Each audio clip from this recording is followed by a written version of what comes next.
బీసీల పేరు చెప్పగానే ప్రేమ నటిస్తున్నటువంటి ఈ ప్రభుత్వం ముఖ్యమంత్రి రేవంత్ రెడ్డి ఈరోజు ఖమ్మం జిల్లాలో ముఖ్యంగా భద్రాద్రి కొత్తగూడెం జిల్లాలో నిన్న మీటింగ్ జరిగింది. ఆ మీటింగ్లో కూడా కనీసం ఈ ఉమ్మడి ఖమ్మం జిల్లా బీసీలకి జరిగినటువంటి అన్యాయం పట్ల కూడా నోరు కూడా విప్పలేదు. 42% బీసీ రిజర్వేషన్లు ఇస్తా అని చెప్పి నమ్మబలికి గద్దెనెక్కినటువంటి కాంగ్రెస్ ప్రభుత్వం, ఈ మంత్రులు ఇవాళ బీసీలని రిజర్వేషన్ పేరుతో మోసం చేసి ఇవాళ బీసీల గొంతు కోసినటువంటి పరిస్థితి మనం చూస్తా ఉన్నాం. ముఖ్యంగా ఖమ్మం జిల్లాలో 571 స్థానాలు ఉన్నటువంటి మరి ఖమ్మం జిల్లాలో బీసీలకి గతంలో ఇచ్చినటువంటి 23% రిజర్వేషన్ ఇచ్చినా కానీ 127 సీట్లు కేటాయించాలి. అట్లాంటిది కేవలం 54 సీట్లు మాత్రమే బీసీలకు కేటాయించి ఇవాళ ఈ ఖమ్మం జిల్లాలో బీసీలకు ఇచ్చినటువంటి శాతం చూసుకున్నట్టయితే కేవలం 9% బీసీలకి కేటాయించినటువంటి పరిస్థితి కనపడతా ఉంది. నేను ఈ సందర్భంగా బీసీ సామాజిక వర్గానికి, బీసీ నాయకులకు, బీసీ సంఘాలకు నేను ఒకటే విజ్ఞప్తి చేస్తా ఉన్నాను. ఏదైతే కాంగ్రెస్ ప్రభుత్వం ఇక్కడ ఉన్నటువంటి 3 మంత్రులు బీసీలను ఏ విధంగా అనగా తొక్కాలనే ఒక ప్రణాళికబద్ధంగా ఈరోజు బీసీలను అతి దారుణంగా వంచారు, మోసం చేశారు. ఈరోజు మన మనుగడకే దెబ్బ తీసుకొచ్చే పరిస్థితి తీసుకొచ్చారు. రేపటి రోజున పంచాయతీ ఆఫీసులోకి వెళ్తే మన పిల్లలకి కూర్చోటానికి కూడా సీటు లేకుండా చేస్తారు మనం గలం విప్పకపోతే. మీరు రాజకీయ ఒత్తిళ్లకో లేకపోతే ఇతర మీ గ్రామాల్లో కానీ మీరు ఉన్నటువంటి ప్రాంతంలో నాయకులతోటి మీకు ఒప్పందాలు ఉండి గనక లాలూచీలు పడి మనం గనక ఈ రిజర్వేషన్ విషయంలో మాట్లాడకపోతే ఖచ్చితంగా రేపు బీసీ మనుగడే దెబ్బతినేటువంటి పరిస్థితి వచ్చింది. బీసీలారా మనం మేలుకోవాలి. 9% రిజర్వేషన్ ఈ జిల్లాలో ఉన్నటువంటి బీసీలకు కేటాయించినటువంటి ప్రభుత్వాన్ని బొందబెట్టాలి, పాత్ర వేయాలి. బీసీలపై ఒక కక్షపూరితమైనటువంటి వ్యవహారంతో కావాలన్నటువంటి ఒక ప్రణాళికబద్ధంగా ఈరోజు బీసీలని ఖమ్మం జిల్లాలో మోసం చేసింది కాంగ్రెస్ పార్టీ, రేవంత్ రెడ్డి. కాబట్టి జరగబోయేటువంటి సర్పంచ్ ఎలక్షన్లో బీసీలంతా ఒక్క తాటిపైకి వచ్చి ఏకమయ్యి కాంగ్రెస్ పార్టీనే టార్గెట్గా చేస్తూ, ఎందుకంటున్నా అంటే కాంగ్రెస్ పార్టీ అని ఈరోజు గద్దెనెక్కినటువంటి కాంగ్రెస్ ప్రభుత్వం రేవంత్ రెడ్డి గారు ఆనాడు బీసీ డిక్లరేషన్ పేరిట 42% మీకు పక్కా రిజర్వేషన్ ఇస్తా అని చెప్పి ఎంతోమంది బీసీ ఆశాభావుల్ని ఈరోజు వాళ్ళ ఆశల్ని తుంగలో తొక్కారు. కాబట్టి చెప్తా ఉన్నాం, గతంలో ఏ ప్రభుత్వాలు కూడా ఇట్లా బీసీలకు ఆశలు చూపించి గద్దెనెక్కిన ప్రభుత్వాలు లేవు. కానీ వాళ్ళ బీసీల ఓట్లతోటి బీసీలకు ఆశలను చూపించి బీసీలని మనోభావాల్ని దెబ్బతీసినటువంటి ప్రభుత్వం ఈ కాంగ్రెస్ ప్రభుత్వం. అందుకే కాంగ్రెస్ ప్రభుత్వాన్ని అట్టడుగు పాతాళలోకానికి తొక్కితే తప్ప ఇంకొకసారి కాంగ్రెస్ పార్టీ కాదు, ఈ రాష్ట్రంలో ఉన్న అన్ని పార్టీలు కూడా బీసీల మీద ఎటువంటి కక్ష సాధింపు చర్యలు తీసుకోవాలన్నా, బీసీలని అనగదొక్కాలన్న ఆలోచన వచ్చిన భయానికి గురయ్యే విధంగా బీసీలు ఇవాళ తీర్పు ఇవ్వాలని చెప్పి నేను చెప్తా ఉన్నాను. గ్రామ పంచాయతీ ఎలక్షన్లో ఉన్నటువంటి బీసీలందరూ ఏకంగా అండి, అందరికీ తెలియపరచండి. 23% గతంలో మనం తీసుకున్నటువంటి పంచాయతీల్లో ఈరోజు 9% మనకి రిజర్వేషన్ కల్పించింది ప్రభుత్వం అని చెప్పి ఘంటాపదంగా నొక్కి చెప్పండి, ప్రచారం చేయండి, మీటింగులు పెట్టండి. మీరు ఒత్తిళ్లకు గురి కావద్దు. బీసీ నాయకులు కూడా చెప్తా ఉన్నాం, ఇవాళ ప్రభుత్వం ఇచ్చినటువంటి 9% రిజర్వేషన్ని మనం ఆమోదించిన వాళ్ళం అవుతాం. కాముగా నోరు మూసుకొని కూర్చుంటే గొంతు విప్పాల్సినటువంటి సమయం ఆసనమైంది. కాబట్టి బీసీ నాయకులారా, బీసీ ఓటర్లారా గమనించండి, మన భవిష్యత్తు, మన తరాల భవిష్యత్తు కూడా మనుగడ వచ్చేటువంటి పరిస్థితి ఉంది. కాబట్టి ఆలోచన తీసుకోండి. అమూల్యమైన అవకాశం వచ్చింది. ఈ ఒక్క దెబ్బకి అన్ని పార్టీలు కూడా ఖచ్చితంగా బీసీల పైన వివక్ష చూపితే మా అంతు చూస్తారనేటువంటి ఒక నినాదాన్ని పైకి తీసుకురావాలని చెప్పి నేను బీసీ సమాజానికి, బీసీ నాయకులకి, బీసీ సంఘాలకు అందరికీ కూడా విజ్ఞప్తి చేస్తూ ఉన్నాను. నల్గొండ జిల్లాలో ఇవాళ అక్కడ ఉన్నటువంటి మంత్రులు కోమటిరెడ్డి వెంకటరెడ్డి అక్కడ ఉన్నటువంటి ఒక బీసీ బిడ్డ నామినేషన్ వేస్తే విత్డ్రా చేసుకునేంత వరకు పట్టుబట్టి ఇవాళ వాళ్లే మీడియా ముందుకు వచ్చి చెప్తా ఉన్నారు, మూత్రం దాగిచ్చారు మాతోటి రిజర్వేషన్ విత్డ్రా చేసుకోవాలి నామినేషన్ అని చెప్పి. ఇంతటి దారుణమైన పరిస్థితిలో ఈరోజు తెలంగాణ రాష్ట్రం ఉంది. బీసీలని వంచన చేస్తూ బీసీలని ఒక ప్రణాళికబద్ధంగా ఈ రాష్ట్రంలో అనగదొక్కాలని చెప్పి ఒక ప్రణాళికబద్ధమైనటువంటి ప్రణాళిక జరుగుతూ ఉంది.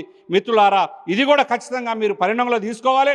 బీసీ లోకానికి మంత్రివర్గం, ముఖ్యమంత్రి ఎవరైతే బీసీ నాయకుడు ఉన్నాడో నామినేషన్ ఆయన నోట్లో మూత్రం పోసి విత్డ్రా చేసుకోవాలని చెప్పి బలవంతంగా చేసిన దానికి మీరందరూ కూడా క్షమాపణ చెప్పాలి. అందరికీ నమస్కారం. నేను బొమ్మెర రామ్మూర్తిని, తెలంగాణ ఉద్యమకారుని, మధుర నియోజకవర్గం మాజీ ఇన్ఛార్జి బీఆర్ఎస్ పార్టీ. ఈరోజు బీసీలను కాంగ్రెస్ ప్రభుత్వం, బీజేపీ ప్రభుత్వం రెండూ కలిసి బీసీలను మోసం చేస్తున్నది. బీసీల యొక్క జీవితాలతో ఆడుకుంటున్నాయి. ఒకసారి బీసీల రిజర్వేషన్ ప్రకటిస్తారు, చాలామంది లక్షల రూపాయలు ఖర్చు పెట్టుకుంటారు. మళ్ళీ ఇప్పుడు బీసీలకు కనీసం 25%, 26% టీఆర్ఎస్ పార్టీ, బీఆర్ఎస్ పార్టీ ఇస్తే ఇప్పుడు 17% కూడా దాటకుండా బీసీలను ఇబ్బంది పెడుతూ బీసీలను మోసం చేస్తున్న ఈ రెండు పార్టీలను ఖచ్చితంగా ఈ తెలంగాణలో ముఖ్యంగా ఖమ్మం జిల్లాలో వాళ్ళకు గుణపాఠం చెప్పాలి. కాంగ్రెస్ బీజేపీలను తరిమి కొట్టాల్సిన అవసరం ఉన్నదని మా బీసీ సోదరులకు, ఖమ్మం జిల్లా ప్రజలకు పిలిపిస్తున్నాము. ఎంతవరకు ఎక్కడ చేయాలో పోరాటం అక్కడ చేయరు. ఎక్కడైతే బీజేపీ కాంగ్రెస్ వాళ్ళు అనుకుంటే ఒక్క రోజుల్లో 24 గంటల్లో చట్టం అవుతుంది, 42% రిజర్వేషన్ బీసీలకు వస్తుంది. కానీ అది చెయ్యకుండా బీసీలను మోసం చేస్తూ ఇద్దరు తానే అంటే తందానంటూ ఇద్దరు చీకటి దోస్తులై దొంగలై ఇద్దరు కూడా తెలంగాణ ప్రజల్ని ముఖ్యంగా బీసీలని మోసం చేస్తున్నారు. ఇది తెలంగాణ బీసీలు అర్థం చేసుకోవాలని మీకు ఎప్పటికీ అండగా ఉండేది ఏకైక పార్టీ అది బీఆర్ఎస్ పార్టీ. తెలంగాణ సాధించిన పార్టీ మీకోసం అండగా ఉంటుందని ఈ సందర్భంగా మీ ద్వారా బీసీలకు తెలియజేస్తున్నాం.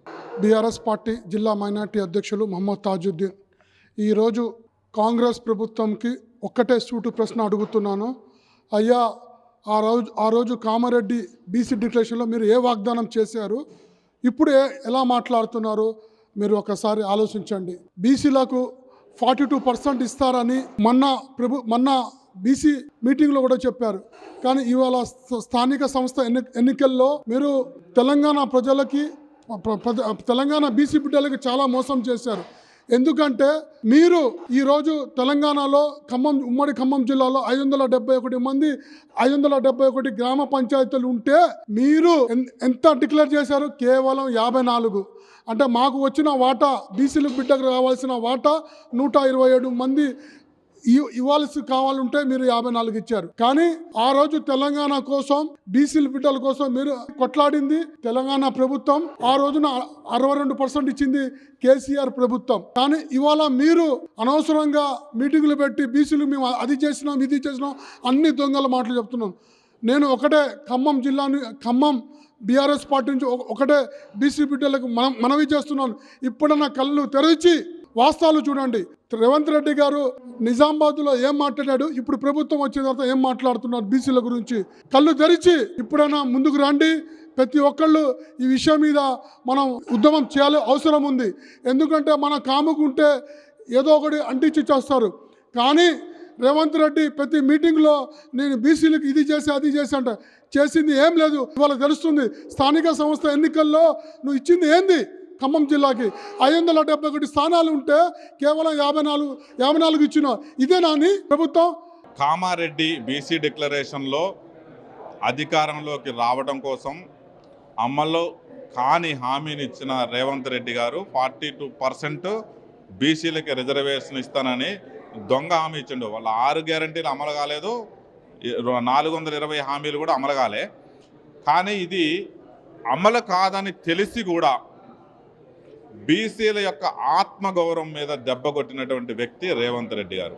అయితే తీరా అమలు చేయడానికి వచ్చేటప్పుడు వాళ్ళ యొక్క అంతర్గతంలో ఉన్నది ఏంటంటే, కాంగ్రెస్ పార్టీ అంటే ముస్లింల పార్టీ, ముస్లింలకి మైనార్టీ రిజర్వేషన్ 4% ఉండగా కూడా బీసీల్లో ఇంకొక 10% యాడ్ చేసి వాళ్ళ యొక్క స్వార్థ ఓటు బ్యాంకు రాజకీయాల కోసం అసలైనటువంటి నా బీసీ హిందూ సోదరుల్ని మోసం చేసిండు రేవంత్ రెడ్డి గారు.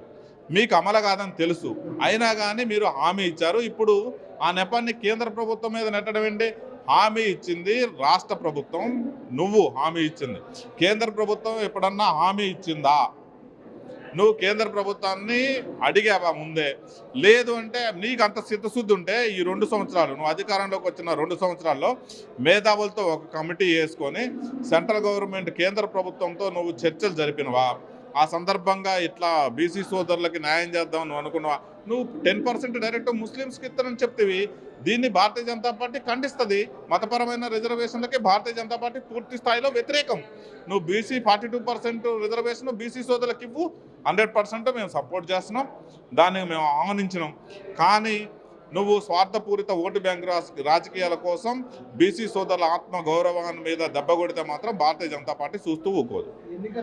నీకు ఎన్నికలు పెట్టడం చేతగాక ఈ కుంటి సాగుతో ఈ 42% రిజర్వేషన్ అనేది అసలు గుంపు మేస్త్రని నువ్వు అన్నది. అందుకే పక్కన వాళ్ళు చెప్తే నీకేం తెలియదు, పక్కన వాళ్ళ యొక్క సూచనలు సలహాల మీద నువ్వు యొక్క బిల్లును అడావుడిగా అసెంబ్లీలో పాస్ చేసి జీవో రిలీజ్ చేసినావు. దీనికి చట్టభద్రత ఉందా లేదా అని ఒక ముఖ్యమంత్రి స్థాయి వ్యక్తికి కూడా ఆలోచనలు లేనటువంటి దౌర్భాగ్య పరిస్థితిలో తెలంగాణ రాష్ట్ర ప్రభుత్వం ఉందనేది ప్రజలకు అర్థమైంది.